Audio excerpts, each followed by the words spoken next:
So testosterone does modulate neurotransmitters. We do know this. We also know that it has neuroprotective properties.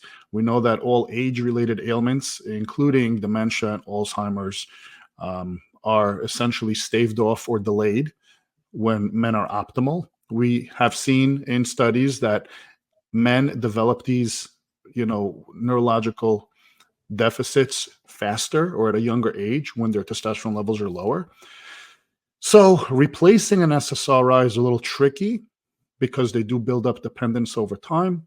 But yes, the short answer is we have seen men who are optimal on testosterone after 6 to 12 months or longer eventually taper down or completely off antipsychotics, anti-anxiety medications, certainly. Because remember, a lot of them are overprescribed because their basis of low T symptoms are often masked with, hey, here's a Prozac and a Viagra, have a nice day, your testosterone's normal, because their PCP just tests for total T.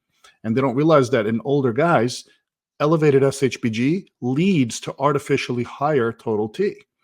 So when your T comes back at 500 in your 50s and they tell you, oh, your testosterone is great, you must be depressed, here you go, you should have never been on an antidepressant.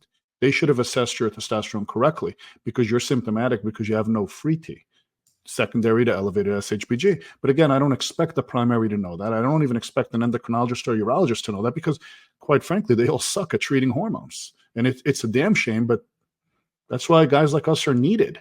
It's not just to treat, it's to educate. So maybe they'll come around and understand proper hormone management so more providers can offer more services to more people.